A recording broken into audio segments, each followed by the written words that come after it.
Howard-Chuck sends it in front of deflection to stop. The rebound, a save by Fuhr, a beauty. Off Brian Mullen, and already we've got something going. McLean battling with Muni. Muni was in front, and he checked McLean, and McLean gave him a shot right to the mush. If you watch in front, Muni's on McLean. Now watch McLean. He actually started it. The Oiler retaliated. 2 minutes for roughing at 8:44. Way back behind the play. Nil. A reaction. Rooney moves it around far side to Hamel. Good hit by Kevin McLellan. Hit back by Rooney. Hamel was hurt on that play, Sam. I think McLellan is a very, very strong individual. He hammered Hamel into the boards. There's been a good pace to this game simply because there has not been a lot of hitting along the boards. There, McLellan nailed Hamel, who is still down on his knees. The linesman trying to pry the players loose. Things start to settle down. Muni and Bossman now, they're both getting rid of their gloves. This hasn't settled down yet. Dave Newell, the referee, trying to get in there. Hamel is up. Appears to be all right now. And then Muni and Bossman still with a hold of each other's jersey. That was a real thumping body check by McLellan. Goes at over 210 pounds. Newell is talking to both of them, and I bet he's saying you're going to get some misconduct, fellows. That's exactly what's going to happen. 1:54 to go in the first period. Penalties are upcoming. Edmonton leading Winnipeg 1-0.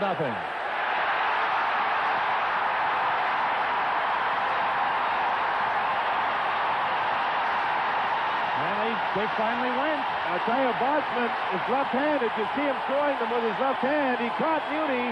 Rooney is already in the penalty box. Bossman, who likes to play it tough, found an opening as the two of them were wrestling and wrestling and wrestling. And he landed the first one, a left hand, actually landed about the first 6. And Muni's a little dazed. It'll be interesting to see what Newell assesses here because of the fact that he stood with the players. Usually the linesmen are there to break it up. This time Newell stood there warning them not to go. Sends it around the boards. Reddick out to stop it. Marois there to play it. Took a hit from Anderson and went down hard. Marois is hurt. The puck was cleared. Marois is hurt. And Jim Kite took a run at Anderson. Marois had to go back and face the glass to get the puck and shoot it out. And I'll tell you, did he ever get hammered by Anderson? Sandlin appeared to be a clean check. The puck was there, and I don't think the elbow to the stick was up. But we're up, and Marois dropped right down. He is the veteran leader, along with Carlisle, on the blue line for Winnipeg. And he is obviously, Dave, some problems now behind the Edmonton bench as things are heating up here in the Winnipeg Arena. Ed Saylor getting into it with a couple of the fans. All that happened is he lost his breath. He had to face the boards. Watch Anderson go in. That's a good, clean body check. But Marois really was banged into the boards, and I think he had his wind knocked out of him. Center ice. Less than a minute to go in this first period. Anderson comes down. Whacked that by Ellis. Just wide. Gretzky banks it off the boards to Tikkanen. Tikkanen. The Steen cheat. Steen has turned. And a false start. They'll do it again. And a second picked off. Exactly, a second off the clock. Takes the shot. It got through everybody and he made the save. Kite had a hold of Anderson. No to Reddick.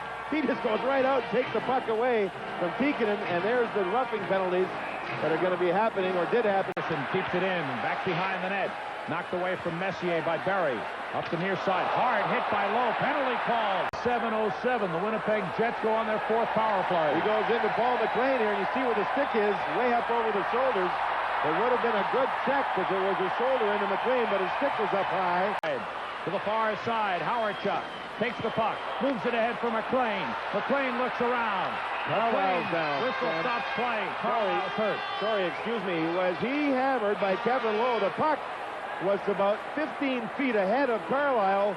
I think one of his teammates had the puck, and Kevin Lowe came over and just hammered Carlisle into the boards. See Kevin Lowe here. Look, the puck's way down to the right there, and Lowe goes in and hammers Carlisle and caught the left shoulder, left chest area of Carlisle heavily into the boards. To Perry Turnbull. Turnbull tied up along the boards. Coffey knocked down by Steve Rooney. But Rooney and Lemaire were going at each other a little bit. Tim Waters has it. Blocked by Mo Lemaire. Now Mike Krushelnyski comes in. Pass across was blocked by Ron Wilson. And there's Lemaire and Waters now as they got tangled up at the blue line. And they've got a stick in between them. There goes the stick, and there goes some fists. Both about the same size. May doing a little face grabbing there. Now Waters with a headlock. And both of them, when they get into the scrap here, stayed close to each other. They put their heads down, so if you're going to throw a punch, you're going to land it on the helmet, which isn't a whole bunch of fun. Not much damage done. Barrie sends in. Pure stops the puck. The whistle behind the play. We've got a battle in center ice. Hunter and Barrie squaring off, but they're separated. Now Hunter and Smale go at it. Swede Knox trying to stay in between them. Super job by the linesman. Now Scampanello has Barrie, and he's trying to get him towards the penalty box. Smale, McTavish is now going after Smale. Hunter's still in there. A game like this, Winnipeg is getting scoring chances. Grand Fuhrer is making the saves. Edmonton have better finishers. In a game like this, the team that gets the fewest scoring chances, which could be Edmonton, may win this game. Dave Hunter and Brad Barrie will go off. You know, McLean went into Grand Fuhrer, and I think with those magnet setup that they have now with the goal nets, he goes in there without any fear. He goes right into Fuhrer. Bang, in they go after Fuhrer made the save. But that's another quality scoring chance that Winnipeg has had, and they're not capitalizing because of Grand Fuhrer. Now, Edmonton, when they get their scoring chances, if they get any more, there hasn't been many here in the second period for them. We'll watch their players finish. They've had only 6 shots on goal as Glenn Sather and John Muckler look on. Winnipeg has outshot Edmonton 12-6 here in the second period. They had the 5-on-3 advantage for 1 minute 3 seconds and could not capitalize. Edmonton had a 5-on-3 advantage in the first period for a little over 30 seconds. Dan Maloney's not happy here at what was called. Smale is in the penalty box. Barrie, I believe, is in the penalty box. Hunter is in the penalty box. We'll see here. Hunter goes into Barrie and gives him a little shot to the mush.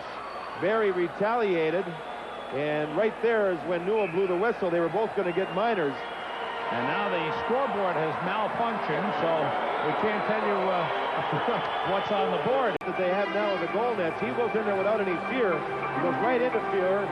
Bang, in they go after Fuhrer made the save. But that's another quality scoring chance. We'll see here. Hunter goes into Barrie and gives him a little shot to the mush.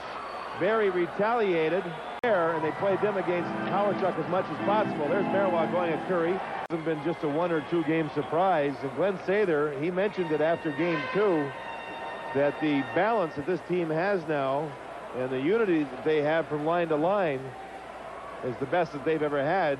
And go into Winnipeg and defeat the Jets 5-2 to take a 3-0 lead.